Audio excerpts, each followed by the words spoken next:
وہ اور اسجد ایک دوسرے کو پسند کرتے تھے، پھر وہ اس طرح کی حرکت کیسے کر سکتی ہے؟ جویریہ نے اس کا دفاع کرنے کی کوشش کی، پھر تم بتاؤ کہ وہ کہاں ہے؟ میں نے تو مکھی بنا کر اسے کسی دیوار کے ساتھ نہیں چپکایا ہے۔ اس کے بابا اس سے ملنے یہاں آئے ہیں اور وہ اپنے گھر سے آئے ہیں، تو ظاہر ہے وہ گھر پر نہیں گئی اور ہم سے یہی کہہ کر گئی تھی کہ وہ گھر جا رہی ہے۔ رابعہ نے بے چارگی سے کہا، ایسا بھی تو ہو سکتا ہے کہ اسے کوئی حادثہ پیش آ گیا ہو سکتا ہے وہ اسی لیے گھر نہ پہنچ سکی ہو۔ وہ ہر بار یہاں سے فون کر کے اسلام آباد اپنے گھر والوں کو اپنے آنے کی اطلاع دے دیتی تھی تاکہ اس کا بھائی اسے کوسٹر کے اسٹینڈ سے پک کر لے۔ اگر اس بار بھی اس نے اطلاع دی تھی تو پھر اس کے وہاں نہ پہنچنے پر وہ لوگ اطمینان سے وہاں نہ بیٹھے ہوتے، وہ یہاں ہاسٹل میں فون کرتے۔ اس کے والد کے انداز سے تو ایسا محسوس ہوا ہے جیسے اس کا اس ویکینڈ پر اسلام آباد کا کوئی پروگرام نہیں تھا۔ رابعہ نے اس کے قیاس کو مکمل طور پر رد کرتے ہوئے کہا، ہاں وہ کبھی بھی ایک ماہ میں 2 بار اسلام آباد نہیں جاتی تھی، مگر اس بار تو وہ دوسرے ہی ہفتے اسلام آباد جا رہی تھی اور اس نے وارڈن سے خاص طور پر یہ کہہ کر اجازت لی تھی کوئی نہ کوئی بات ضرور ہے، کہیں نہ کہیں کچھ نہ کچھ غلط ضرور ہے۔ جویریہ کو پھر خدشات ستانے لگے، اس کے ساتھ ساتھ ہم بھی پوری طرح ڈوبیں گے۔ ہم سے بہت بڑی غلطی ہوئی جو ہم نے سب کچھ اس طرح کور اپ کیا۔ ہمیں صاف صاف بات کرنی چاہیے تھی اس کے والد سے کہ وہ یہاں نہیں ہے، پھر وہ جو چاہے کرتے، یہ ان کا مسئلہ ہوتا۔ کم از کم ہم تو اس طرح نہ پھنستے جس طرح اب پھنس گئے ہیں۔ رابعہ مسلسل بڑبڑا رہی تھی، خیر اب کیا ہو سکتا ہے، صبح تک انتظار کرتے ہیں، اگر وہ کل بھی نہیں آئی تو پھر وارڈن کو سب کچھ بتا دیں گے۔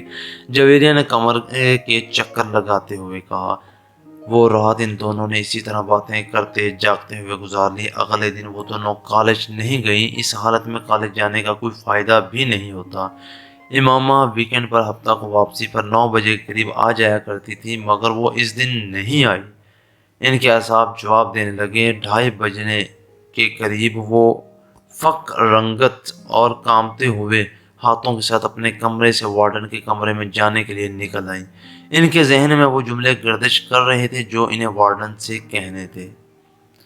وہ وارڈن کے کمرے سے ابھی کچھ دور ہی تھی جب انہوں نے امامہ کو بڑے اطمینان کے ساتھ اندر آتے دیکھا۔ اس کا بیگ اس کے کاندھے پر تھا اور فولڈر ہاتھوں میں۔ وہ یقیناً سیدھی کالج سے آ رہی تھی۔ جویریہ اور رابعہ کو یوں لگا جیسے ان کے پیروں کے نیچے سے نکلتی ہوئی زمین یکدم تھم گئی تھی۔ ان کی رکی ہوئی سانس ایک بار پھر چلنے لگی تھی۔ کل کے اخبارات میں متوقع وہ ہیڈ لائنز جو بھوت بن کر ان کے گرد ناچ رہی تھیں یکدم غائب ہو گئی، اور ان کی جگہ اس غصے اور اشتعال نے لے لی تھی جو انہیں امامہ کی شکل دیکھ کر آیا تھا۔ وہ انہیں دیکھ چکی تھی اور اب ان کی طرف بڑھ رہی تھی۔ اس کے چہرے پر بڑی خوشگواری سی مسکراہٹ تھی۔ تم دونوں آج کالج کیوں نہیں آئی؟ سلام دعا کے بعد اس نے ان سے پوچھا۔ تمہاری مصیبتوں سے چھٹکارا ملے گا تو ہم کہیں آنے جانے کا سوچ سکیں گے، رابعہ نے تند و تیز لہجے میں اس سے کہا۔ امامہ کے چہرے کی مسکراہٹ غائب ہوگی۔ کیا ہوا رابعہ؟ اس طرح غصے میں کیوں ہو؟ امامہ نے قدرے تشویش سے پوچھا۔ تم ذرا اندر کمرے میں آؤ، پھر تمہیں بتاتی ہوں کہ میں غصے میں کیوں ہوں۔ رابعہ نے اسے بازو سے پکڑ لیا اور تقریباً کھینچتے ہوئے کمرے میں لے آئی۔ جویریہ کچھ کہے بغیر ان دونوں کے پیچھے آ گئی۔ امامہ ہکا بکا تھی اور رابعہ اور جویریہ کے رویوں کو سمجھ نہیں پا رہی تھی۔ کمرے میں داخل ہوتے ہی رابعہ نے دروازہ بند کر لیا۔ کہاں سے آ رہی ہو تم؟ رابعہ نے مڑ کے انتہائی تلخ اور دہشت لہجے میں اس سے پوچھا۔ اسلام آباد سے ہو؟ کہاں سے؟ امامہ نے اپنا بیگ نیچے زمین پر رکھ دیا۔ اس کے جواب نے رابعہ کو کچھ اور مشتعل کیا۔ شرم کرو امامہ، اس طرح ہمیں دھوکے دے کر ہماری آنکھوں میں دھول جھونک کر آخر تم کیا ثابت کرنا چاہتی ہو؟ کہ ہم ڈفر ہیں، ایڈیٹ ہیں، پاگل ہیں؟ بھائی ہم ہیں، ہم مانتے ہیں۔ نہ ہوتے تو یوں تم پر اندھا اعتبار نہ کیا ہوتا، تم سے اتنا بڑا دھوکہ نہ کھایا ہوتا، رابعہ نے کہا۔ مجھے تمہاری کوئی بات سمجھ میں نہیں آ رہی، کون سا دھوکہ، کیسا دھوکہ، کیا یہ بہتر نہیں ہے کہ تم آرام سے مجھے اپنی بات سمجھاؤ؟ امامہ نے بے چارگی سے کہا۔ تم ویکینڈ کہاں گزار کر آئی ہو؟ جویری نے پہلی بار گفتگو میں مداخلت کی۔ تمہیں بتا چکی ہوں اسلام آباد میں، وہاں سے آج سیدھا کالج آئی ہوں اور اب کالج سے۔ رابعہ نے اسے بات مکمل نہیں کرنے دی۔ بکواس بند کرو، یہ جھوٹ اب نہیں چل سکتا، تم اسلام آباد نہیں گئی تھی، یہ تم کیسے کہہ سکتی ہو؟ اس بار امامہ نے بھی قدرے بلند آواز میں کہا، کیونکہ تمہارے فادر یہاں آئے تھے کل۔ امامہ کا رنگ اڑ گیا، وہ کچھ بول نہیں سکی۔ اب کیوں منہ بند ہو گیا ہے؟ اب بھی کہو اسلام آباد سے آ رہی ہو، رابعہ نے طنزیہ لہجے میں کہا۔ بابا یہاں آئے تھے، امامہ نے اٹکتے ہوئے کہا۔ ہاں آئے تھے، تمہارے کچھ کپڑے دینے کے لیے، جویریہ نے کہا۔ انہیں یہ پتا چل گیا کہ میں ہاسٹل میں نہیں ہوں، میں نے جھوٹ بول دیا کہ تم ہاسٹل سے کسی کام سے باہر گئی ہو۔ وہ کپڑے دے کر چلے گئے، جویریہ نے کہا۔ امامہ نے بے اختیار اطمینان کا سانس لیا، یعنی انہیں کچھ پتا نہیں چلا۔ اس نے بستر پر بیٹھ کر اپنے جوتے کے اسٹرپس کھولتے ہوئے کہا۔ نہیں نہیں، کچھ پتا نہیں چلا، تم منہ اٹھا کر اگلے ہفتے پھر کہیں روانہ ہو جانا۔ مائنڈ یو امامہ، میں اب وارڈن سے اس سلسلے میں بات کرنے والی ہوں۔ ہم تمہاری وجہ سے خاصی پریشانی اٹھا چکے ہیں، مزید اٹھانے کے لیے تیار نہیں ہیں۔ بہتر ہے تمہارے پیرنٹس کو تمہاری ان حرکتوں کے بارے میں پتہ چل جائے، رابعہ نے دو ٹوک انداز میں اس سے کہا۔ امامہ نے سر اٹھا کر اسے دیکھا۔ کون سی حرکتوں کے بارے میں نے کیا کیا ہے؟ ہاسٹل سے اس طرح 2 دن کے لیے گھر کا کہہ کر غائب ہو جانا تمہارے نزدیک کوئی بڑی بات نہیں ہے؟ امامہ جواب دینے کے بجائے دوسرے جوتے کی بھی اسٹرپس کھولنے لگی۔ مجھے وارڈن کے پاس چلے ہی جانا چاہیے، رابعہ نے غصے کے عالم میں دروازے کی طرف بڑھتے ہوئے کہا۔ جویریہ نے آگے بڑھ کر اسے روکا۔ وارڈن سے بات کر لیں گے، پہلے اس سے تو بات کر لیں، تم جلد بازی مت کرو۔ مگر اس ڈھیٹ کا اطمینان دیکھو، مجال ہے ذرا برابر شرمندگی بھی اس کے چہرے پر جھلک رہی ہو۔ رابعہ نے غصے میں امامہ کی طرف اشارہ کرتے ہوئے کہا۔ میں تم دونوں کو سب کچھ بتا دوں گی، اتنا غصے میں آنے کی ضرورت نہیں ہے۔ میں نے کوئی غلط کام نہیں کیا، نہ ہی کسی غلط جگہ پر گئی ہوں، اور ہاں بھاگی بھی نہیں ہوں۔ امامہ نے جوتوں کی قید سے اپنے پیروں کو آزاد کرتے ہوئے قدرے دھیمے لہجے میں کہا۔ پھر تم کہاں گئی تھی؟ اس بار جویریہ نے پوچھا۔ اپنی ایک دوست کے ہاں۔ کون سی دوست ہے ایک؟ اس طرح جھوٹ بول کر کیوں؟ میں تم لوگوں کے سوالوں سے بچنا چاہتی تھی، اور گھر والوں کو بتاتی یا ان سے اجازت لینے کی کوشش کرتی تو وہ کبھی اجازت نہ دیتے۔ کس کے ہاں گئی تھی اور کس لیے؟ جویریہ نے اس بار قدرے تجسس آمیز انداز میں پوچھا۔ میں نے کہا نا، میں بتا دوں گی، کچھ وقت دو مجھے، امامہ نے اس کی بات کے جواب میں کہا۔ کوئی وقت نہیں دے سکتے تمہیں وقت دیں تاکہ تم ایک بار پھر غائب ہو جاؤ اور اس بار واپس نہ آؤ، رابعہ نے اس بار بھی ناراضگی سے کہا۔ مگر پہلے کی نسبت اس بار اس کا لہجہ دھیما تھا۔ تمہیں تو اس بات کا بھی احساس نہیں ہوا کہ تم نے ہماری پوزیشن کتنی آکورڈ بنا دی تھی؟ اگر تمہارے اس طرح غائب ہونے کا پتہ چل جاتا تو ہماری کتنی بے عزتی ہوتی، اس کا احساس تھا تمہیں؟ رابعہ نے اسی انداز میں کہا۔ مجھے یہ توقع ہی نہیں تھی کہ بابا اس طرح اچانک یہاں آ جائیں گے، اس لیے میں یہ بھی نہیں سوچ سکتی کہ تم لوگوں کو کسی نازک صورتحال کا سامنا کرنا پڑ سکتا ہے، ورنہ میں اس طرح کبھی نہ کرتی، امامہ نے معذرت خواہ انداز میں کہا۔ تم کم از کم ہم پر اعتبار کر کے ہمیں بتا کر جا سکتی تھی، جویریہ نے کہا۔ میں آئندہ ایسا کبھی نہیں کروں گی، امامہ نے کہا۔ کم از کم میں تمہارے کسی وعدے، کسی بات پر اعتبار نہیں کر سکتی، رابعہ نے دو ٹوک انداز میں کہا۔ مجھے اپنی پوزیشن کلیئر کرنے دو رابعہ، تم مجھے غلط سمجھ رہی ہو، امامہ نے اس بار قدرے کمزور انداز میں کہا۔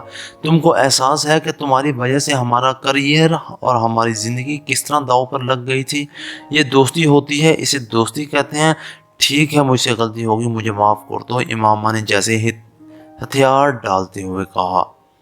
جب تک تم یہ نہیں بتاؤ گی کہ تم کہاں غائب ہو گئی تھی، میں تمہیں کوئی معذرت قبول نہیں کروں گی، رابعہ نے دو ٹوک انداز میں کہا۔ امامہ کچھ دیر اسے دیکھتی رہی، پھر اس نے کہا، میں صبیہ کے گھر چلی گئی تھی۔ جویریہ اور رابعہ نے حیرانی سے ایک دوسرے کو دیکھا۔ کون؟ ان دونوں تقریباً بیک وقت پوچھا۔ تم لوگ جانتی ہو اسے؟ امامہ نے کہا وہ 4th ایئر کی صبیہ۔ جویریہ نے بے اختیار پوچھا۔ امامہ نے سر ہلایا۔ مگر اس کے گھر کس لیے گئی تھی تم؟ دوستی ہے اس سے میری، امامہ نے کہا۔ دوستی؟ کیسی دوستی؟ 4 دن کی سلام دعا ہے تمہارے ساتھ اس کی، اور میرا خیال ہے کہ تم تو اس سے اچھی طرح جانتی بھی نہیں ہو، پھر اس کے گھر رہنے کے لیے کیوں چل پڑی؟ جویریہ نے اعتراض کرتے ہوئے کہا۔ وہ بھی اس طرح جھوٹ بول کر، کم از کم اس کے گھر جا کر رہنے کے لیے تمہیں ہم سے یا اپنے گھر والوں سے جھوٹ بولنے کی ضرورت نہیں تھی، رابعہ نے اسی لہجے میں کہا۔ تم اسے کال کر کے پوچھ لو کہ میں اس کے ساتھ اس کے گھر پر تھی یا نہیں، امامہ نے کہا۔ چلو یہ مان لیا کہ تم اس کے گھر پر تھی، مگر کیوں تھی؟ جویریہ نے پوچھا۔ امامہ خاموش رہی، پھر کچھ دیر بعد اس نے کہا، مجھے اس کی مدد کی ضرورت تھی۔ ان دونوں نے حیرت ہو کر پوچھا، کس سلسلے میں؟ امامہ نے سر اٹھایا اور پلکیں چپکا بغیر دیکھتی رہی۔ جویریہ نے کچھ بے چینی محسوس کی۔ کس سلسلے میں؟ تم اچھی طرح جانتی ہو، امامہ نے قدرے مدھم انداز میں کہا۔ میں؟ جویریہ نے کچھ بڑبڑا کر رابعہ کو دیکھا، اور جو اب بڑی سنجیدگی سے اسے دیکھ رہی تھی۔ ہاں تم تو اچھی طرح جانتی ہو۔ تم پہیلیاں مت بجواؤ، سیدھی اور صاف بات کرو، جویریہ نے قدرے سخت لہجے میں کہا۔ امامہ سر اٹھا کر خاموشی سے اسے دیکھنے لگی، پھر کچھ دیر بعد شکست خوردہ انداز میں اس نے سر جھکا دیا۔ بتاؤ نا، آخر تمہاری زندگی کی سب سے بڑی خواہش کیا ہے؟ اس دن کالج میں امامہ نے جویریہ سے اصرار کیا۔ جویریہ کچھ دیر اس کا چہرہ دیکھتی رہی، پھر میری خواہش ہے کہ تم مسلمان ہو جاؤ۔ امامہ کو جیسے ایک کرنٹ سا لگا۔ اس نے شوق اور بے یقینی کے عالم میں جویریہ کو دیکھا۔ وہ دھیمے لہجے میں کہتی جا رہی تھی، تم میری اتنی اچھی اور گہری دوست ہو کہ مجھے یہ سوچ کر تکلیف ہوتی ہے کہ تم گمراہی کے راستے پر چل پڑی ہو، اور تمہیں اس کا احساس تک نہیں۔ نہ صرف تم بلکہ تمہاری پوری فیملی۔ میری خواہش ہے کہ نیک اعمال پر اگر اللہ مجھے جنت میں بھیجے تو تم میرے ساتھ ہو، لیکن اس کے لیے مسلمان ہونا تو ضروری ہے۔ امامہ کے چہرے پر ایک کے بعد ایک رنگ آ رہا تھا۔ بہت دیر بعد وہ کچھ بولنے کے قابل ہو سکی۔ میں توقع نہیں کر سکتی تھی جویریہ کہ تم مجھ سے تحریم جیسی باتیں کرو گی۔ تمہیں تو میں اپنا دوست سمجھتی تھی، مگر تم بھی، جویریہ نے نرمی سے اس کی بات کاٹ دی۔ تحریم نے تم سے تب جو کچھ کہا تھا ٹھیک کہا تھا۔ امامہ پلکیں چپکائے بغیر اسے دیکھتی رہی۔ اسے جویریہ کی باتوں سے بہت تکلیف ہو رہی تھی، اور صرف آج ہی نہیں، میں اس وقت بھی تحریم کو صحیح سمجھتی تھی، مگر میری تمہارے ساتھ دوستی تھی، اور میں چاہنے کے باوجود تم سے یہ نہیں کہہ سکی کہ میں تحریم کو حق کی جانب سمجھتی ہوں۔ اگر وہ یہ کہتی تھی کہ تم مسلمان نہیں ہو تو یہ ٹھیک تھا، تم مسلمان نہیں ہو۔ امامہ کی آنکھوں میں آنسو آ گئے۔ کچھ بھی کہے بغیر وہ ایک جھٹکے سے اٹھ کھڑی ہوئی۔ جویریہ بھی اس کے ساتھ کھڑی ہوگی۔ امامہ کچھ بھی کہے بغیر وہاں سے جانے کی کوشش کی، مگر جویریہ نے اس کا بازو پکڑ لیا۔ تم میرے بازو چھوڑو، مجھے جانے دو، آئندہ کبھی تم مجھ سے بات مت کرنا، امامہ نے بھرائے ہوئے لہجے میں اس سے اپنا بازو چھڑانے کی کوشش کرتے ہوئے کہا۔ امامہ میری بات سمجھنے کی کوشش کرو۔ امامہ نے اس کی بات کاٹ دی۔ تم نے کتنا ہرٹ کیا ہے مجھے جویریہ، مجھے کم از کم تم سے یہ امید نہیں تھی۔ میں تمہیں ہرٹ نہیں کر رہی ہوں، حقیقت بتا رہی ہوں۔ رونے یا جذبات میں آنے کے بجائے تم ٹھنڈے دل و دماغ سے میری بات سوچو۔ میں آخر تم کو بیکار کسی بات پر ہرٹ کیوں کروں گی؟ جویریہ نے اس کا بازو نہیں چھوڑا۔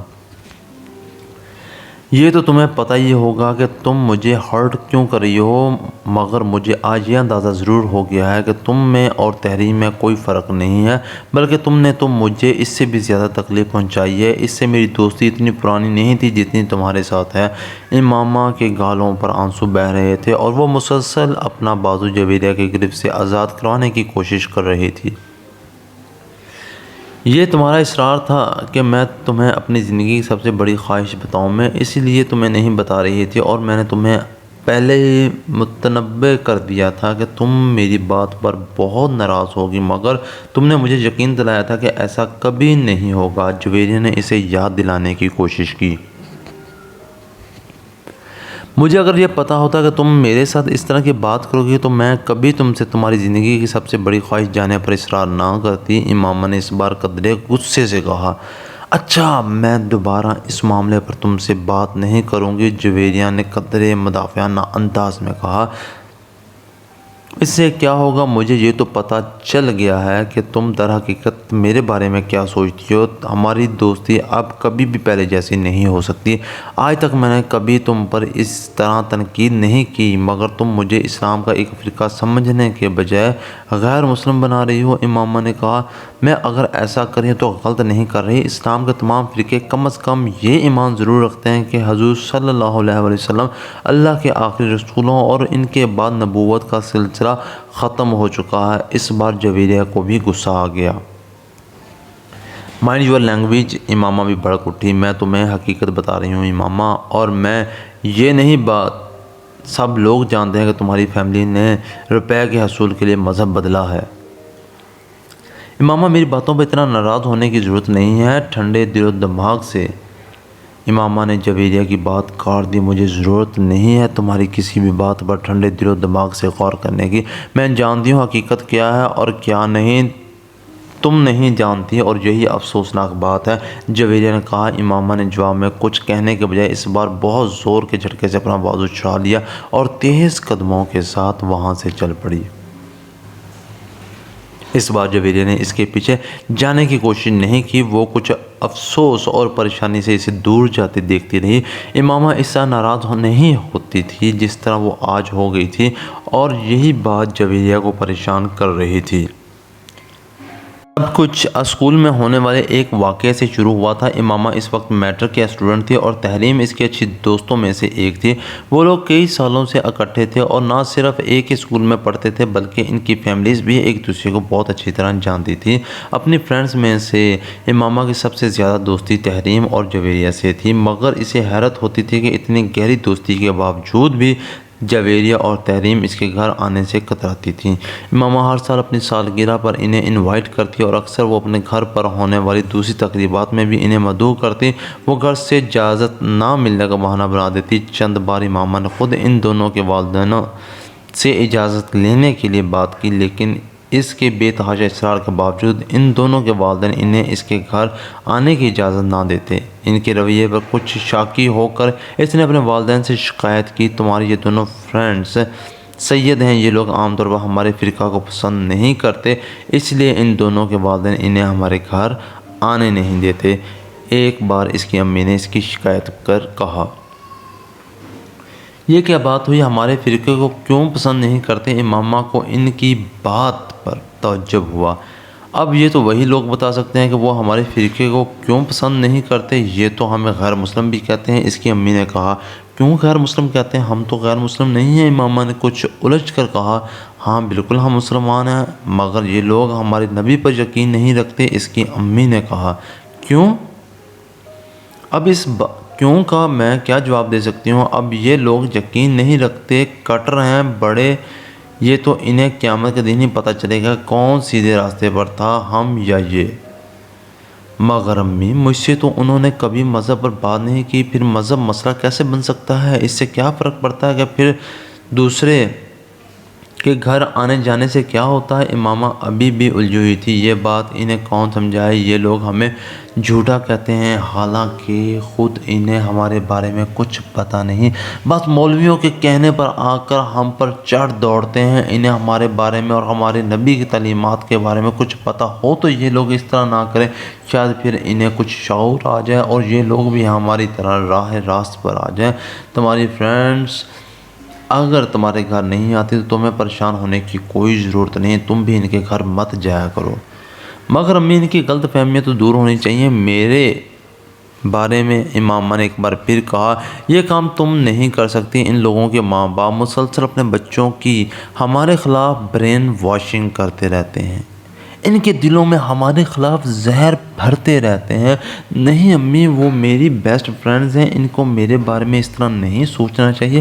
میں ان لوگوں کو اپنی کتابیں پڑھنے کے لیے دوں گی تاکہ ان کے دل سے میرے بارے میں یہ غلط فہمیاں دور ہو سکیں، پھر ہو سکتا ہے یہ ہمارے نبی کو بھی مان جائے۔ امامہ نے کہا۔ اس کی امی کچھ سوچ میں پڑ گئی۔ آپ کو میری تجویز پسند نہیں آئی؟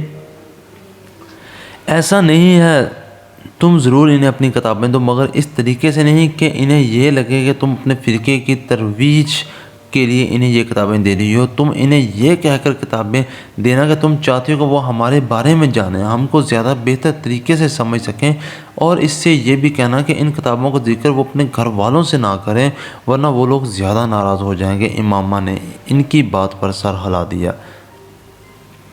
اس کے چند دنوں بعد امامہ اسکول میں کچھ کتابیں لے گئی تھی۔ بریک کے دوران وہ جب گراؤنڈ میں آ کر بیٹھی تو امامہ اپنے ساتھ وہ کتابیں بھی لے آئی۔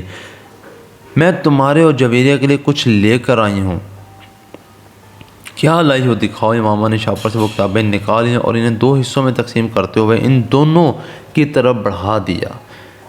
وہ دونوں ان کتابوں پر نظر ڈالتے ہی کچھ چپ سی ہو گئیں۔ جویریہ نے امامہ سے کچھ نہیں کہا، مگر تحریم یکدم کچھ اکھڑ گئی۔ یہ کیا ہے؟ اس نے سرد مہری سے پوچھا۔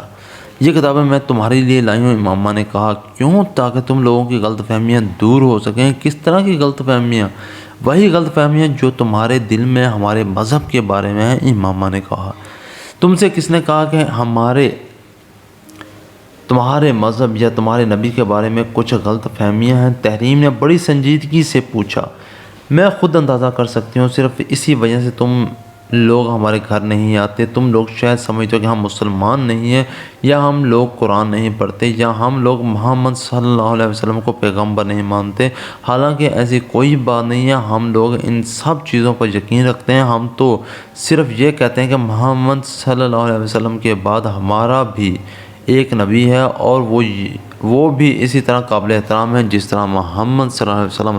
امامہ نے بڑی سنجیدگی کے ساتھ وضاحت کرتے ہوئے کہا۔ تحریم نے اپنے ہاتھ میں پکڑی ہوئی کتابیں اسے واپس تھما دیں۔ ہمیں تمہارے اور تمہارے مذہب کے بارے میں کوئی غلط فہمی نہیں ہے۔ ہم تمہارے مذہب کے بارے میں ضرورت سے زیادہ جانتے ہیں، اس لیے تم کو کوئی وضاحت پیش کرنے کی ضرورت نہیں ہے، اس نے بڑے روکھے لہجے میں امامہ سے کہا۔ اور جہاں تک ان کتابوں کا تعلق ہے تو میرے اور جویریہ کے پاس اتنا بیکار وقت نہیں ہے کہ ان احمقانہ دعووں، خوش فہمیوں، گمراہی کے اس پلندے پر وقت ضائع کریں جیسے تم اپنی کتابیں کہہ رہی ہو۔ تحریم نے ایک جھٹکے کے ساتھ جویریہ کے ہاتھ میں پکڑی ہوئی کتابیں کھینچ کر انہیں بھی امامہ کے ہاتھ میں تھما دیا۔ امامہ کا چہرہ خفت اور شرمندگی سے سرخ پڑ گیا۔ اسے تحریم سے اس طرح کے تبصرے کی کوئی توقع نہیں تھی، اگر ہوتی تو وہ کبھی اسے وہ کتابیں دینے کی حماقت ہی نہ کرتی۔ اور جہاں تک اس احترام کا تعلق ہے تو اس نبی میں جس پر نبوت کا نزول ہوتا ہے اور اس نبی میں جو خود و خود نبی ہونے کی خوش فہمی میں مبتلا ہو جاتا ہے، زمین و آسمان کا فرق ہوتا ہے۔ تم لوگوں کو اگر قرآن پر واقعی یقین ہوتا تو تمہیں اس کے ایک ایک حرف پر یقین ہوتا۔ نبی ہونے میں اور نبی بننے میں بڑا فرق ہوتا ہے۔ تحریم، تم میری اور میرے فرقے کی بے عزتی کر رہی ہو، امامہ نے آنکھوں میں امڑتے ہوئے آنسوؤں کے ساتھ کہا۔ میں کسی کی بے عزتی نہیں کر رہی، میں صرف حقیقت بیان کر رہی ہوں۔ وہ اگر تمہیں بے عزتی لگتی ہے تو میں اس کے بارے میں کچھ نہیں کہہ سکتی۔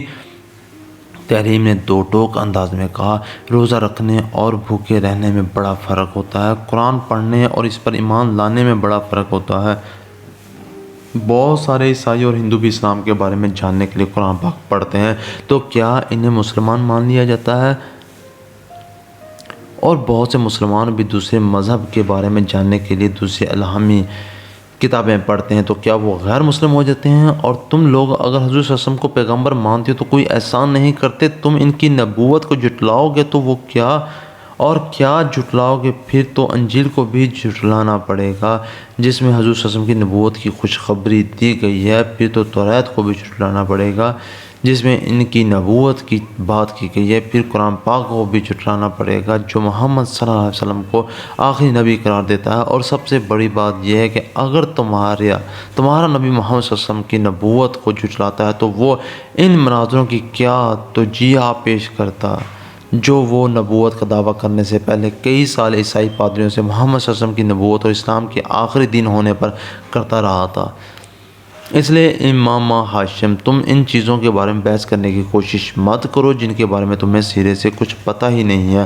تمہیں نہ اس مذہب کے بارے میں پتہ جس پر تم چل رہی ہو، نہ اس کے بارے میں جس پر تم بات کر رہی ہو، تحریم نے دو ٹوک انداز میں کہا۔ اور میں ایک چیز بتا دوں تمہیں، دین میں کوئی جبر نہیں ہوتا۔ تم لوگ محمد صلی اللہ علیہ وسلم کی نبوت کے ختم ہونے کا انکار کرتے ہو تو ہمارے پیغمبر صلی اللہ علیہ وسلم کو کوئی فرق نہیں پڑتا، مگر ہم محمد صلی اللہ علیہ وسلم کی نبوت پر یقین رکھتے ہیں۔ امامہ نے اس بات پر زور دیتے ہوئے کہا۔ تو پھر ہم بھی انجیل پر یقین رکھتے ہیں، اسے الہامی کتاب مانتے ہیں، حضرت عیسیٰ علیہ السلام کی نبوت پر یقین رکھتے ہیں، تو کیا ہم کرسچن ہیں؟ اور ہم تو حضرت موسیٰ علیہ السلام اور حضرت داؤد علیہ السلام کی نبوت پر بھی یقین رکھتے ہیں، تو کیا پھر ہم یہودی ہیں؟ تحریم نے کچھ تمسخر سے کہا۔ لیکن ہمارا دین اسلام ہے، کیونکہ ہم محمد صلی اللہ علیہ وسلم کے پیروکار ہیں، اور ہم ان پیغمبروں پر یقین رکھنے کے باوجود نہ عیسائیت کا حصہ ہیں نہ یہودیت کا۔ بالکل اسی طرح تم لوگوں کا نبی ہے، کیونکہ تم اس کے پیروکار ہو۔ ویسے تم لوگ تو ہمیں بھی مسلمان نہیں سمجھتے۔ ابھی تم اصرار کر رہی ہو کہ تم اسلام کا ایک فرقہ ہو، جبکہ تمہارے نبی اور اس کے بعد آنے والی تمہاری جماعت کے تمام لیڈرز کا دعویٰ ہے کہ جو مرزا کی نبوت پر یقین نہیں رکھتا وہ مسلمان ہی نہیں ہے۔ تو اسلام سے تو تم لوگ تمام مسلمانوں کو پہلے ہی خارج کر چکے ہو۔ ایسا کچھ بھی نہیں ہے، میں نے ایسا کب کہا؟ امامہ نے قدرے لڑکھڑاتے ہوئے لہجے میں کہا۔ تو پھر تم اپنے والد سے ذرا اس معاملے کو ڈسکس کرو، وہ تمہیں خاصی اپ ٹو ڈیٹ انفارمیشن دیں گے اس بارے میں۔ تمہارے مذہب کے خاصے سرکردہ رہنما ہیں وہ، تحریم نے کہا۔ اور یہ جو کتابیں تم ہمیں پیش کر رہی ہو، انہیں خود پڑھا ہے تم نے؟ نہیں پڑھا ہوگا، ورنہ تمہیں پتہ ہوتا ان سرکردہ رہنماؤں کے بارے میں۔ جویریہ تحریم کی ساری گفتگو کے دوران خاموش رہی تھی، وہ صرف کن اکھیوں سے امامہ کو دیکھتی رہی تھی۔ اللہ تعالیٰ کہتا ہے کہ حضرت محمد صلی اللہ علیہ وسلم اس کے آخری نبی ہیں، اور میرے پیغمبر صلی اللہ علیہ وسلم اس پر گواہی دیتے ہیں کہ وہ اللہ کے آخری نبی ہیں، اور میری کتاب مجھ تک یہ دونوں باتیں بہت صاف، واضح اور دو ٹوک انداز میں پہنچا دیتی ہے۔ تو پھر مجھے کسی اور شخص کے ثبوت اور اعلان کی ضرورت نہیں ہے، سمجھیں؟ تحریم نے اپنے ایک ایک لفظ پر زور دیتے ہوئے کہا۔ بہتر ہے تم اپنے مذہب کو یا ہمارے مذہب کو زہر بحث لانے کی کوشش نہ کرو۔ اتنے سالوں سے دوستی چل رہی ہے، چلنے دو۔ جہاں تک تمہارے گھر نہ آنے کا تعلق ہے تو ہاں، یہ بالکل ٹھیک ہے کہ میرے والدین کو تمہارے گھر آنا پسند نہیں۔ یہاں اسکول میں تم سے دوستی اور بات ہے، بہت سے لوگوں سے دوستی ہوتی ہے۔ ہماری اور دوستی میں عام طور پر مذہب آڑے نہیں آتا، لیکن گھر میں آنا جانا کچھ مختلف چیز ہے۔ انہیں شاید میری کسی عیسائی یا ہندو یا یہودی دوست کے گھر جانے پر اعتراض نہ ہو، لیکن تمہارے گھر جانے پر ہے، کیونکہ وہ لوگ اپنے مذہب کو مانتے ہیں۔ وہ اپنے آپ کو مسلمان نہیں کہتے، جس مذہب سے تعلق ہوتا ہے وہی بتاتے ہیں۔ اور یہ بھی حقیقت ہے کہ جتنا تم لوگوں کو ناپسند کیا جاتا ہے، اتنا ان لوگوں کو نہیں کیا جاتا، کیونکہ تم لوگ صرف پیسے کے حصول اور اچھے مستقبل کے لیے یہ نیا مذہب اختیار کر کے ہمارے دین میں گھسنے کی کوشش کر رہے ہو، مگر کرسچن، ہندو یا یہودی ایسا نہیں کرتے۔ امامہ نے بے اختیار اسے ٹوکا۔ کس پیسے کی بات کر رہی ہو تم ہماری فیملی کو جانتی ہو؟ ہم لوگ شروع سے ہی بہت امیر ہیں، ہمیں کون سا روپیہ مل رہا ہے اس مذہب پر رہنے کے لیے؟ ہاں، تم لوگ اب بڑے خوشحال ہو، مگر شروع سے تو ایسے نہیں تھے۔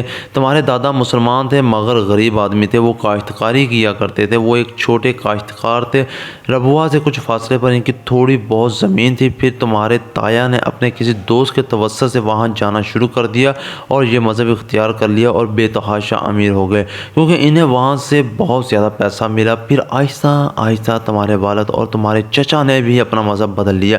پھر تم لوگوں کا خاندان اس ملک کے متمول ترین خاندانوں میں شمار ہونے لگا، اور یہ کام کرنے والے تم لوگ واحد نہیں ہو، زیادہ تر اسی طریقے سے لوگوں کو اس مذہب کا پیروکار بنایا جا رہا ہے۔ امامہ نے کچھ بھڑکتے ہوئے اس کی بات کو کاٹا۔ تم جھوٹ بول رہی ہو، تمہیں یقین نہیں آ رہا تو تم اپنے گھر والوں سے پوچھ لینا کہ اس قدر دولت کس طرح آئی ہے ان کے پاس، اور ابھی بھی کس طرح آ رہی ہے۔ تمہارے والد اس مذہب کی تبلیغ کرتے ہیں، ہر سال لاکھوں ڈالرز آتے ہیں، انہیں غیر ملکی مشنز اور این جی اوز سے تحریم نے کچھ تحقیر آمیز انداز میں کہا، یہ جھوٹ ہے، سفید جھوٹ۔ امامہ نے بے اختیار کہا، میرے بابا کسی سے کوئی پیسہ نہیں لیتے، وہ اگر اس فرقے کے لیے کام کرتے ہیں تو غلط کیا ہے؟ کیا دوسرے فرقوں کے لیے کام نہیں کیا جاتا؟ دوسرے فرقوں کے بھی تو علماء ہوتے ہیں یا ایسے لوگ جو انہیں سپورٹ کرتے ہیں۔ دوسرے فرقوں کو یورپی مشن سے روپیہ نہیں ملتا، میرے بابا کو کہیں سے کچھ نہیں ملتا۔ امامہ نے ایک بار پھر کہا۔ تحریم نے اس کی بات کے جواب میں کچھ نہیں کہا، وہ اٹھ کھڑی ہوئی۔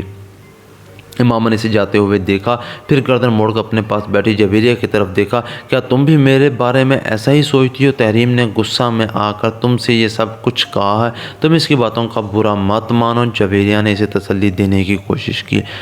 تم ان سب باتوں کو چھوڑو، آؤ کلاس میں چلتے ہیں، بریک ختم ہونے والی ہے، جویریہ نے کہا تو وہ اٹھ کھڑی ہوئی۔ اس دن وہ گھر واپس آ کر اپنے کمرے میں بند ہو کر روتی رہی۔ تحریم کی باتوں نے اسے واقعی بہت دل برداشتہ اور مایوس کیا تھا۔ ہاشم ابین اس دن شام کو ہی آفس سے گھر واپس آ گئے۔ واپس آنے پر انہیں سلمیٰ سے پتہ چلا کہ امامہ کی طبیعت خراب ہے۔ وہ اس کا حال احوال پوچھنے اس کے کمرے میں چلے آئے۔ امامہ کی آنکھیں سوجی ہوئی تھیں۔ ہاشم ابین حیران رہ گئے۔ کیا بات ہے امامہ؟ انہوں نے امامہ کے قریب آ کر پوچھا۔ وہ اٹھ کر بیٹھ گئی اور کچھ بہانہ کرنے کے بجائے بے اختیار رونے لگے۔ ہاشم کچھ پریشان ہو کر اس کے قریب بیڈ پر بیٹھ گئے۔ کیا ہوا امامہ؟ تحریم نے آج اسکول میں مجھ سے بہت بدتمیزی کی ہے، اس نے روتے ہوئے کہا۔ ہاشم ابین نے بے اختیار ایک اطمینان بھری سانس لی۔ پھر کوئی جھگڑا ہوا ہے تم لوگوں میں؟ بابا آپ کو نہیں پتہ اس نے میرے ساتھ کیا کیا ہے؟ امامہ نے باپ کو مطمئن ہوتے دیکھ کر کہا۔ بابا اس نے وہ باپ کو تحریم کے ساتھ ہونے والی تمام گفتگو بتائی گئی۔ ہاشم ابین کے چہرے کی رنگت بدلنے لگی۔ تم سے کس نے کہا تھا تم اسکول کتابیں لے کر جاؤ انہیں پڑھانے کے لیے؟ انہوں نے امامہ کو ڈانٹتے ہوئے کہا۔ میں ان کی غلط فہمیاں دور کرنا چاہتی تھی، امامہ نے قدرے کمزور لہجے میں کہا۔ تمہیں ضرورت ہی کیا تھی کسی کی غلط فہمیاں دور کرنے کی؟ وہ ہمارے گھر نہیں آتی تو نہ آئے، ہمیں برا سمجھتی رہے، ہمیں اس سے کیا فرق پڑتا ہے؟ ہاشم ابین نے اسے سمجھاتے ہوئے کہا۔ مگر اب تمہاری حرکت سے پتہ نہیں وہ کیا سمجھے گی، کس کو بتائے گی کہ تم نے اسے وہ کتابیں دینے کی کوشش کی؟ خود اس کے گھر والے بھی ناراض ہوں گے۔ امامہ ہر ایک کو یہ بتاتے نہیں پھرتے کہ تم کیا ہو، نہ ہی اپنے فرقے کے بارے میں بحث کرتے ہیں۔ اگر کوئی بحث کرنے کی کوشش بھی کرے تو ہاں میں ہاں ملا دیتے ہیں، ورنہ لوگ خواہ مخواہ فضول طرح کی باتیں کرتے ہیں اور فضول طرح کے شبہات میں مبتلا ہوتے رہتے ہیں، انہوں نے سمجھایا۔ مگر بابا آپ بھی تو بہت سارے لوگوں کو تبلیغ کرتے ہیں، امامہ نے کچھ الجھے ہوئے انداز میں کہا۔ پھر مجھے کیوں منع کر رہے ہیں؟ میری بات اور ہے، میں صرف ان لوگوں سے مذہب کی بات کرتا ہوں جن سے میری بہت بے تکلفی ہو چکی ہوتی ہے اور جن کے بارے میں مجھے یہ محسوس ہو کہ ان پر میری ترغیب اور تبلیغ کا اثر ہو سکتا ہے۔ میں 2-4 دن کی ملاقات میں کسی کو کتابیں بانٹنا شروع نہیں ہو جاتا، ہاشم ابین نے کہا۔ بابا ان سے میری دوستی 2-4 دن کی نہیں، ہم کئی سالوں سے دوست ہیں، امامہ نے اعتراض کیا۔ ہاں مگر وہ دونوں سید ہیں اور دونوں کے گھرانے بہت مذہبی ہیں، تمہیں یہ بات ذہن میں رکھنی چاہیے تھی۔ میں نے تو صرف انہیں اپنے فرقے کے بارے میں بتانے کی کوشش کی تھی تاکہ ہمیں وہ غیر مسلم تو نہ سمجھیں، امامہ نے کہا۔ اگر وہ ہمیں غیر مسلم سمجھتے ہیں تو ہمیں کیا فرق پڑتا ہے؟ وہ خود غیر مسلم ہیں، ہاشم ابین نے بڑی عقیدت سے کہا۔ وہ تو خود گمراہی کے راستے پر ہیں۔ بابا وہ کہہ رہی تھی کہ آپ کو غیر ملکی مشن سے روپیہ ملتا ہے، این جی او سے روپیہ ملتا ہے تاکہ آپ لوگوں کو اپنے فرقے کا پیروکار بنائیں۔ ہاشم ابین نے تنفر سے گردن کو جھٹکا۔ مجھے صرف اپنی جماعت سے روپیہ ملتا ہے اور وہ بھی وہ روپیہ ہوتا ہے جو ہمارے پاس۔ اپنے روپے کی کیا کمی ہے؟ ہماری اپنی فیکٹریز نہیں ہیں کیا؟ اور اگر مجھے غیر ملکی مشنز اور این جی او سے روپیہ ملے بھی تو میں بڑی خوشی سے لوں گا۔ آخر اس میں برائی کیا ہے؟ دین کی خدمت کر رہا ہوں، اور جہاں تک اپنے مذہب کی ترویج و تبلیغ کی بات ہے تو اس میں بھی کیا برائی ہے؟ اگر اس ملک میں عیسائیت کی تبلیغ ہو سکتی ہے تو ہمارے فرقے کی کیوں نہیں؟ ہم تو ویسے بھی اسلام کا ایک فرقہ ہیں، لوگوں کو راہ ہدایت پر لانے کی کوشش میں مصروف ہیں، ہاشم ابین نے بڑی تفصیل کے ساتھ بتایا۔ مگر تم لوگوں سے اس معاملے پر بات مت کیا کرو، اس بحث محاورے کا کوئی فائدہ نہیں ہوتا۔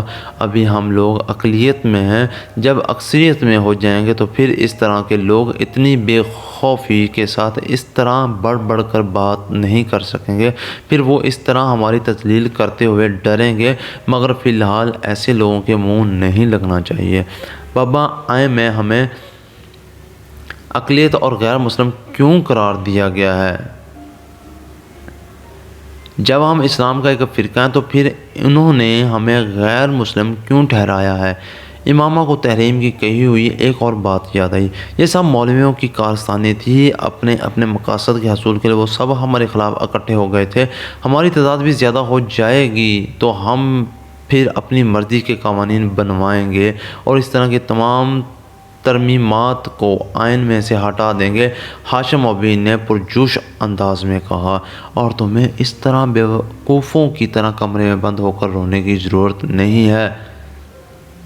ہاشم ابین نے اس کے پاس سے اٹھتے ہوئے کہا۔ امامہ انہیں وہاں سے جاتے ہوئے دیکھتی رہی۔ تحریم کے ساتھ وہ اس کی دوستی کا آخری دن تھا اور اس میں تحریم سے زیادہ خود اس کا رویہ وجہ تھا۔ وہ تحریم کی باتوں سے اس حد تک دل برداشتہ ہوئی تھی کہ اب تحریم کے ساتھ دوبارہ پہلے جیسے تعلقات قائم رکھنا اس کے لیے مشکل ہو گیا تھا۔ خود تحریم نے بھی اس کی اس خاموشی کو پھلانگنے یا توڑنے کی کوشش نہیں کی۔ ہاشم ابن احمد احمدی جماعت کے سرکردہ رہنماؤں میں سے ایک تھے۔ ان کے بڑے بھائی اعظم ابن احمد بھی جماعت کے اہم رہنماؤں میں سے ایک تھے۔ ان کے پورے خاندان میں صرف چند ایک کو چھوڑ کر باقی تمام افراد بہت سال پہلے اس وقت قادیانیت اختیار کر گئے تھے جب اعظم ابن احمد نے اس کام کا آغاز کیا تھا۔ جن لوگوں نے قادیانیت اختیار نہیں کی تھی وہ باقی لوگوں سے قطع تعلق کر چکے تھے۔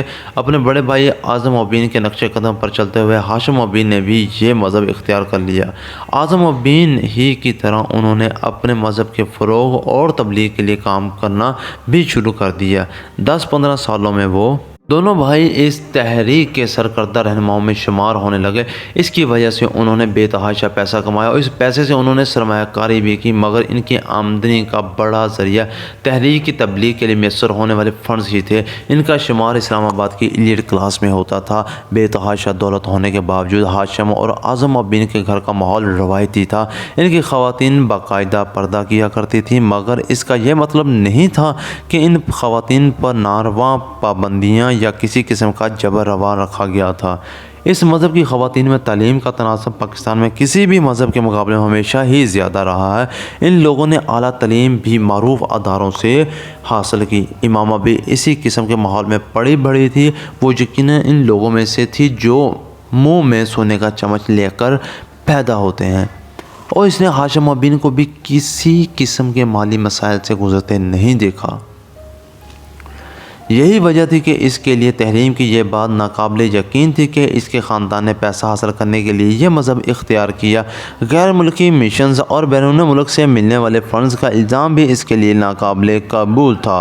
بات اچھی طرح جانتی تھی کہ ہاشم ابن اس مذہب کی تبلیغ اور ترویج کرتے ہیں اور تحریک کے سرکردہ رہنماؤں میں سے ایک ہیں، مگر یہ کوئی خلاف معمول بات نہیں تھی۔ وہ شروع سے ہی اس سلسلے میں اپنے تایا اور والد کی سرگرمیوں کو دیکھتی آ رہی تھی۔ اس کے نزدیک یہ کام ایسا تھا جو وہ اسلام کی تبلیغ و ترویج کے لیے کر رہے تھے۔ اپنے گھر والوں کے ساتھ وہ کئی بار مذہبی اجتماعات میں بھی جا چکی تھی اور سرکردہ رہنماؤں کے لندن سے سیٹلائٹ کے ذریعے ہونے والے خطابات کو بھی باقاعدگی سے سنتی اور دیکھتی آ رہی تھی۔ تحریم کے ساتھ ہونے والے جھگڑے سے پہلے اس نے کبھی اپنے مذہب کے بارے میں غور کرنے کی کوشش نہیں کی۔ اس کے لیے اپنا فرقہ ایسا ہی تھا جیسے اسلام کا کوئی دوسرا فرقہ۔ اس کی برین واشنگ بھی اس طرح کی گئی تھی کہ وہ سمجھتی تھی کہ صرف وہی سیدھے راستے پر تھے، بلکہ وہی جنت میں جائیں گے۔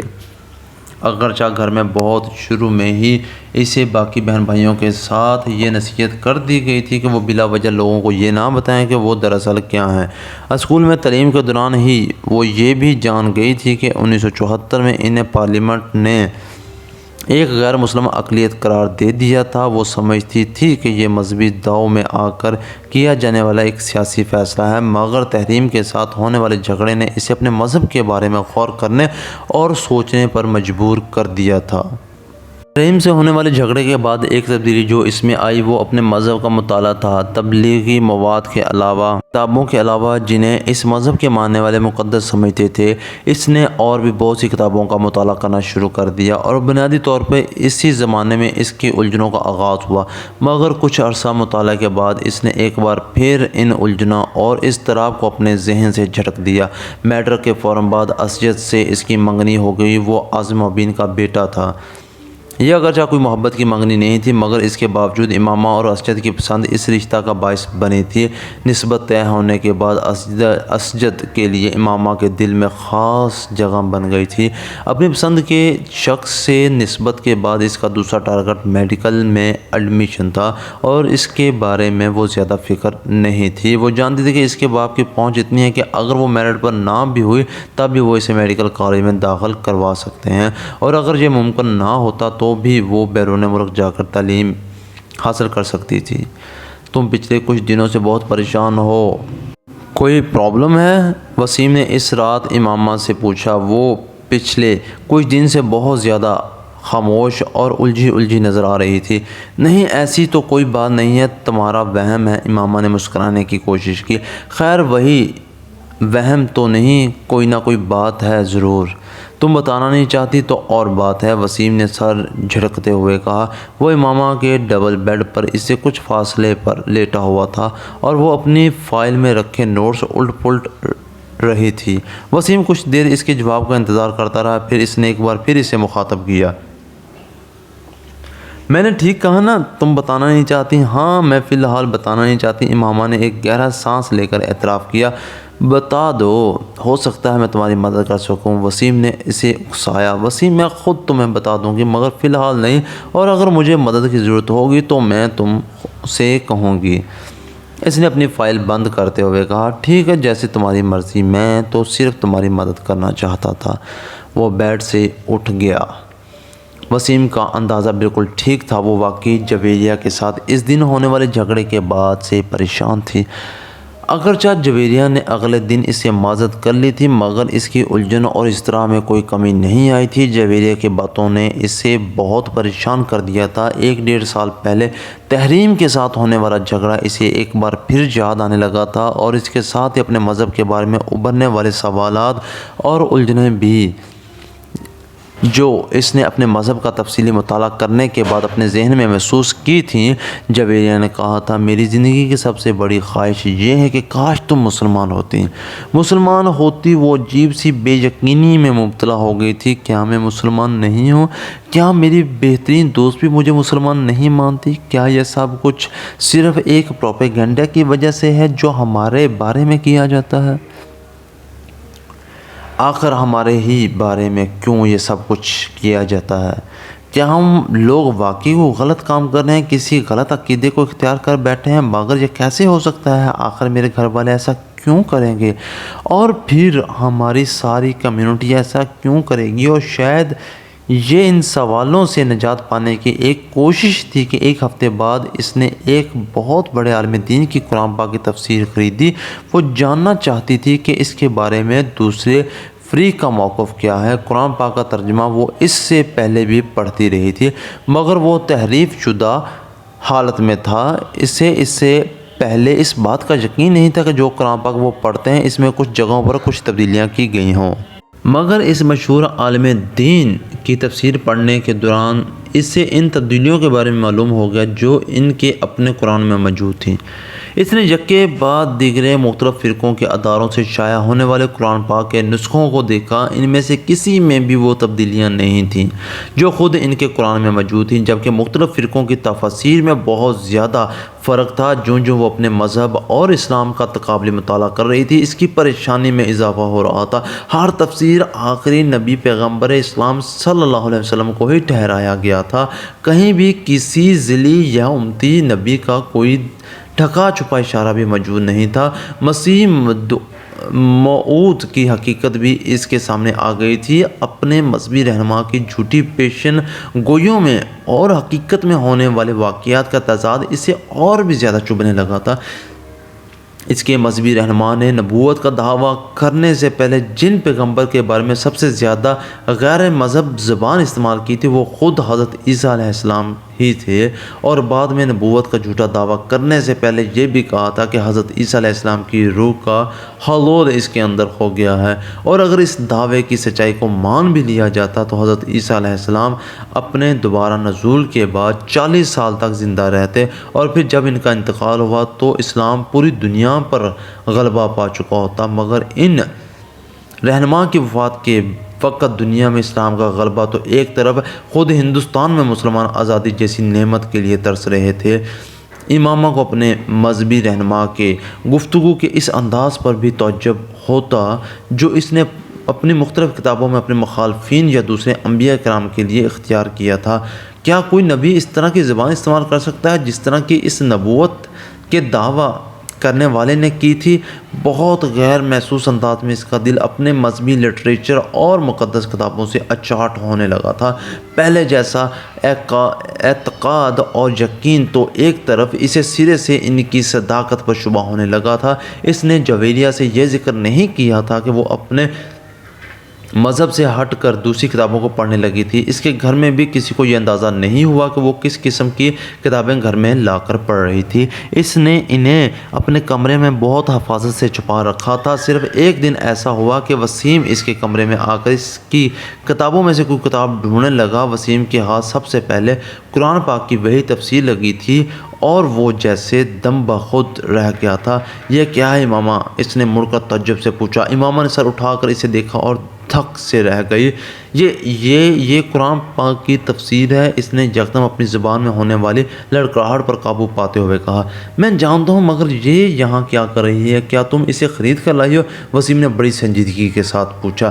ہاں، میں اسے خرید کر لائی ہوں، مگر تم اتنا پریشان کیوں ہو رہے ہو؟ بابا کو پتہ چلے گا تو وہ کتنا غصہ کریں گے، تمہیں اندازہ ہے؟ ہاں مجھے اندازہ ہے، مگر مجھے یہ کوئی اتنی قابل اعتراض بات نظر نہیں آتی۔ آخر تمہیں اس کتاب کی ضرورت کیوں پڑی؟ وسیم نے کتاب وہیں رکھ دی، کیونکہ میں جاننا چاہتی ہوں کہ دوسرے عقائد کے لوگ آخر قرآن پاک کی کیا تفسیر کر رہے ہیں۔ ہمارے بارے میں قرآن کے حوالے سے ان کا نقطہ نظر کیا ہے؟ امامہ نے سنجیدگی سے کہا۔ وسیم پلکیں جھپکائے بغیر اسے دیکھتا رہا۔ تمہارا دماغ ٹھیک ہے؟ میرا دماغ بالکل ٹھیک ہے، امامہ نے پرسکون انداز میں کہا۔ کیا برائی ہے اگر میں دوسرے مذاہب کے بارے میں جانوں اور ان کے قرآن پاک کی تفسیر پڑھوں؟ ہمیں اس کی ضرورت نہیں ہے، وسیم نے ناراضی سے کہا۔ تمہیں ضرورت نہیں ہوگی، مجھے ضرورت ہے، امامہ نے دو ٹوک انداز میں کہا۔ میں آنکھیں بند کر کے کسی بھی چیز پر یقین کی قائل نہیں ہوں، اس نے واضح الفاظ میں کہا۔ تو یہ تفسیر پڑھ کر تمہارے شبہات دور ہو گئے ہیں؟ وسیم نے طنزیہ لہجے میں پوچھا۔ امامہ نے سر اٹھا کر اسے دیکھا۔ پہلے مجھے اپنے اعتقاد کے بارے میں شبہ نہیں تھا، اب ہے۔ وسیم اس کی بات پر بھڑک اٹھا۔ دیکھا، اس طرح کی کتابیں پڑھنے سے یہی ہوتا ہے۔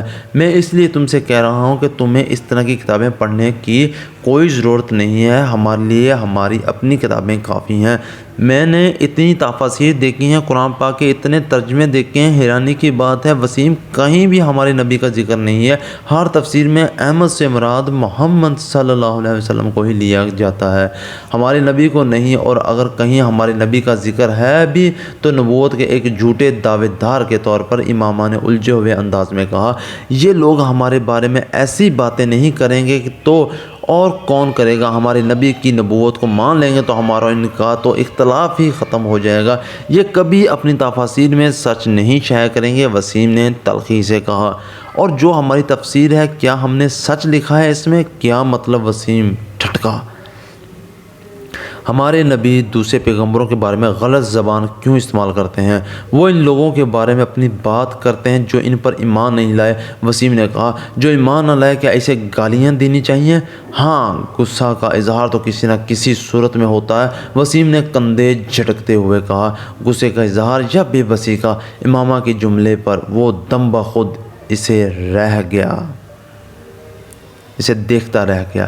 جب حضرت عیسیٰ علیہ السلام پر لوگ ایمان نہیں لائے تو انہوں نے لوگوں کو گالیاں تو نہیں دیں، حضرت محمد صلی اللہ علیہ وسلم پر لوگ ایمان نہیں لائے تھے تو انہوں نے بھی کسی کو گالیاں نہیں دی۔ حضرت محمد صلی اللہ علیہ وسلم نے تو ان لوگوں کے لیے بھی دعا کی جنہوں نے انہیں پتھر مارے، جو وہی قرآن پاک کی صورت میں حضرت محمد صلی اللہ علیہ وسلم پر نازل ہوئی ہے۔ اس میں کوئی گالی نہیں ملتی، اور جس مجموعے کا ہمارے نبی اپنے اوپر نازل شدہ صحیفہ کہتے ہیں وہ گالیوں سے بھرا پڑا ہے۔ امامہ، ہر انسان کا مزاج دوسرے سے مختلف ہوتا ہے، ہر انسان الگ طرح سے ری ایکٹ کرتا ہے۔ وسیم نے تیزی سے کہا۔ امامہ نے قائل نہ ہونے والے انداز میں سر ہلا دیا۔ میں ہر انسان کی بات نہیں کر رہی ہوں، میں نبی کی بات کر رہی ہوں۔ جو شخص اپنے غصے پر قابو نہیں رکھ سکتا وہ نبوت کا دعویٰ کیسے کر سکتا ہے؟ جس شخص کی زبان سے گالیاں نکلتی ہوں، اس کی زبان سے حق و صداقت کی بات نکل سکتی ہے کیا؟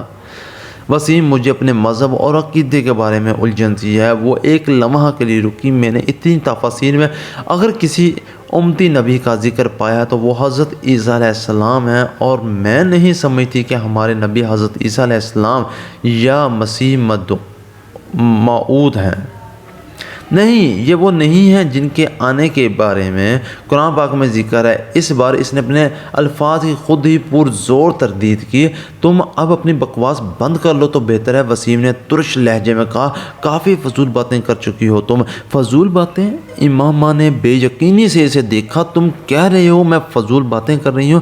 مسجد اقصیٰ اگر ہمارے شہر میں ہے تو پھر جو اتنے سینکڑوں سالوں سے فلسطین میں مسجد اقصیٰ ہے وہ کیا ہے؟ ایک نام کی دو مقدس جگہیں دنیا میں بنا کر خدا تو مسلمانوں کو کنفیوز نہیں کر سکتا۔ مسلمانوں کو چھوڑو، یہودی، عیسائی، ساری دنیا اسی مسجد کو قبلہ اول تسلیم کرتی ہے۔ اگر کوئی نہیں کرتا تو ہم نہیں کرتے، یہ عجیب بات نہیں ہے؟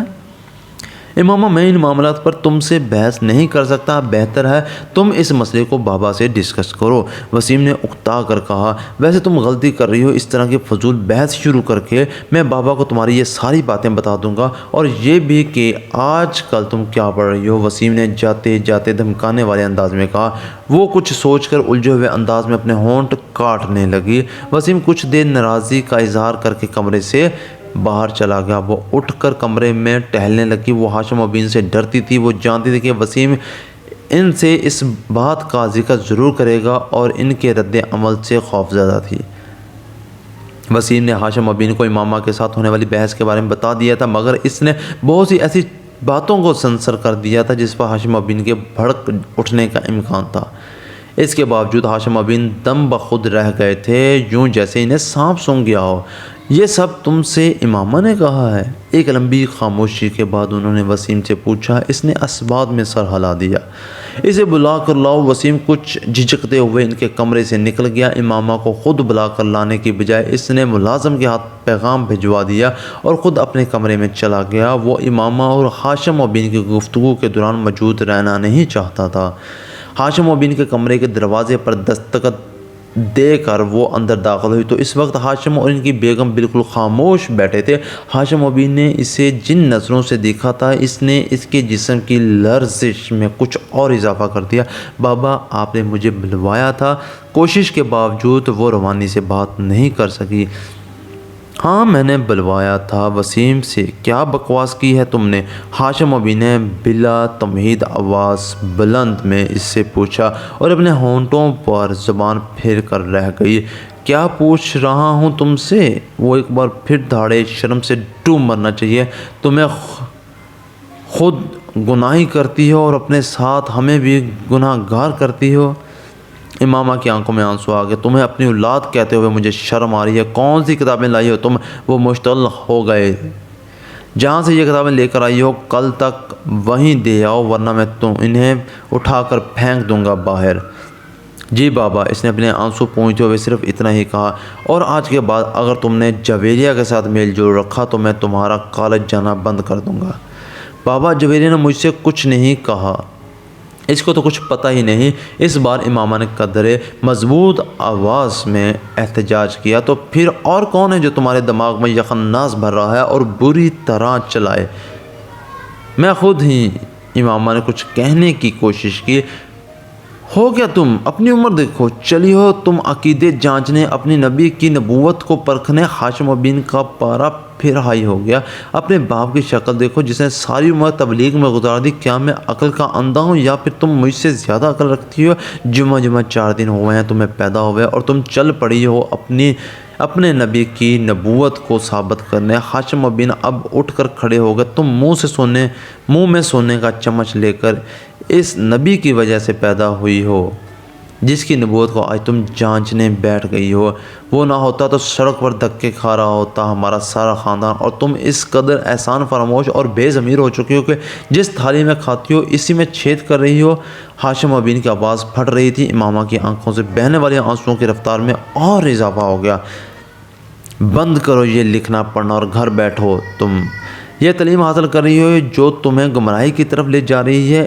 ان کے اگلے جملے پر امامہ کی سیٹی گم ہو گئی۔ اس کے وہم و گمان میں بھی نہیں تھا کہ وہ اسے گھر بٹھانے کی بات کریں گے۔ بابا آئی ایم سوری، ان کے ایک جملے نے اسے گھٹنے ٹیکنے پر مجبور کر دیا تھا۔ مجھے تمہارے کسی ایکسکیوز کی ضرورت نہیں ہے، بس کہہ دیا کہ گھر بیٹھو تو گھر بیٹھو۔ بابا میرا یہ مطلب تو نہیں تھا، پتہ نہیں وسیم اس نے آپ سے کس طرح کی بات کی ہے۔ اس کے آنسو اور تیزی سے بہنے لگے۔ پھر بھی میں آپ سے کہہ رہی ہوں کہ میں آئندہ ایسا کچھ نہیں پڑھوں گی، نہ ہی ایسی کوئی بات کروں گی، پلیز بابا، اس نے منت کی۔ ان معذرتوں کا سلسلہ وہیں ختم نہیں ہوا تھا۔ اگلے کئی دن تک وہ ہاشم ابین سے معافی مانگتی رہی اور پھر تقریباً ایک ہفتے کے بعد وہ نرم پڑ گئے تھے اور انہوں نے اسے کالج جانے کی اجازت دے دی تھی۔ مگر اس ایک ہفتے میں وہ اپنے پورے گھر کی لعنت ملامت کا شکار رہی تھی۔ ہاشم ابین نے اسے سخت قسم کی تنبیہ کے بعد کالج جانے کی اجازت دی تھی، مگر اس ایک ہفتے کے دوران ان لوگوں کے رویے نے اسے اپنے عقیدے سے مزید متنفر کیا تھا۔ اس نے ان کتابوں کو پڑھنے کا سلسلہ روکا نہیں تھا، بس فرق یہ تھا کہ پہلے وہ انہیں گھر لے آتی تھی اور اب وہ انہیں کالج کی لائبریری میں پڑھ لیا کرتی تھی۔ ایف ایس سی میں میرٹ لسٹ پر آنے کے بعد اس نے میڈیکل کالج میں ایڈمیشن لے لیا تھا۔ جویریہ کو بھی اسی میڈیکل کالج میں ایڈمیشن مل گیا تھا۔ ان کی دوستی میں اب پہلے سے زیادہ مضبوطی آ گئی تھی اور اس کی بنیادی وجہ امامہ کے ذہن میں آنے والی تبدیلی تھی۔ سبیحہ سے امامہ کی پہلی ملاقات اتفاقاً ہوئی تھی۔ جویریہ کی ایک کزن سبیحہ کی کلاس فیلو تھی اور اسی کے توسط سے امامہ کی اس سے شناسائی ہوئی۔ وہ ایک مذہبی جماعت کے اسٹوڈنٹ ونگ سے منسلک تھی اور ہفتے میں 1-2 بار کلاس روم میں اسلام سے متعلق کسی نہ کسی ایک موضوع پر لیکچر دیا کرتی تھی۔ 40-50 کے لگ بھگ لڑکیاں اس لیکچر کو اٹینڈ کیا کرتی تھیں۔ سبیحہ نے اس دن ان سے متعارف ہونے کے بعد انہیں بھی اس لیکچر کے لیے انوائٹ کیا۔ وہ چاروں ہی وہاں موجود تھیں۔ میں تو ضرور آؤں گی، کم از کم میری شرکت کے بارے میں آپ تسلی رکھیں، جویریہ نے سبیحہ کی دعوت کے جواب میں کہا۔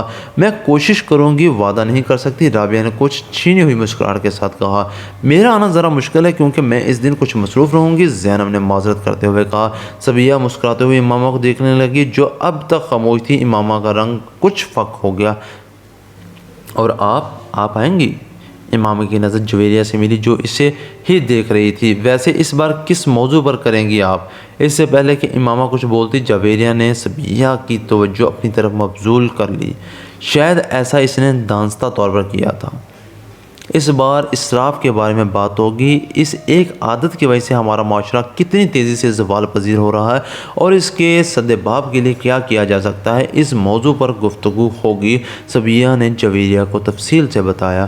آپ نے بتایا نہیں امامہ آپ آ رہی ہیں؟ جویریہ سے بات کرتے کرتے سبیحہ ایک بار پھر امامہ کی طرف متوجہ ہو گئی۔ امامہ کا رنگ ایک بار پھر بدلا۔ میں دیکھوں گی، اس نے جھجکتے ہوئے کہا۔ مجھے بہت خوشی ہوگی اگر جویریہ کے ساتھ آپ تینوں بھی آئیں۔ اپنے دین کی بنیادی تعلیمات کے بارے میں ہمیں روز نہیں تو کبھی کبھار کچھ علم حاصل کرنے کی کوشش کرنی چاہیے۔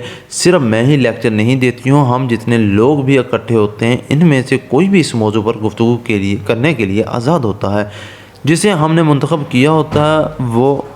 اور اگر آپ میں سے کوئی بھی کسی خاص موضوع کے حوالے سے بات کرنا یا کچھ بتانا چاہے تو ہم لوگ اسے بھی ارینج کر سکتے ہیں۔ سبیحہ بڑی سہولت سے بات کر رہی تھی۔ پھر کچھ دیر بعد جویریہ اور اس کی کزن کے ہمراہ ان کے کمرے سے باہر چلی گئی۔ کوریڈور میں سبیحہ نے جویریہ سے کہا، آپ کم از کم امامہ کو تو ساتھ لے آئیں، مجھے لگا ہے کہ وہ آنا چاہ رہی ہے۔ اس کا عقیدہ بالکل الگ ہے، وہ کبھی بھی ایسی محفلوں میں شرکت نہیں کرے گی، جویریہ نے سنجیدگی سے اسے بتایا۔ سبیحہ کچھ حیران ہوئی۔ آپ کو چاہیے کہ آپ انہیں اسلام کا مطالعہ کرنے کی دعوت دیں، ہو سکتا ہے اس طرح وہ صحیح اور غلط کا فرق کر سکیں۔ صبیہ نے چلتے ہوئے کہا، میں ایک بار ایسی کوشش کر چکی ہوں، وہ بہت ناراض ہو گئی۔ میں نہیں چاہتی کہ ہم دونوں کی اتنی لمبی دوستی اس طرح ختم ہو۔ جویریہ نے کہا، اچھے دوست وہی ہوتے ہیں جو ایک دوسرے کو گمراہی سے بچائیں، اور آپ پر بھی فرض ہے کہ آپ ایسا ہی کریں۔ صبیہ نے کہا، وہ ٹھیک ہے، مگر کوئی بات سننے پر بھی تیار نہ ہو تو تب بھی صحیح بات کہتے رہنا فرض ہے۔ ہو سکتا ہے کبھی دوسرا آپ کی بات پر غور کرنے پر مجبور ہو جائے۔ صبیہ اپنی جگہ درست تھی، اس لیے وہ صرف مسکرا کر رہ گئی۔ ہماری اپنی کمیونٹی اندرون ملک اور بیرون ملک سے اکٹھا کرتی ہے۔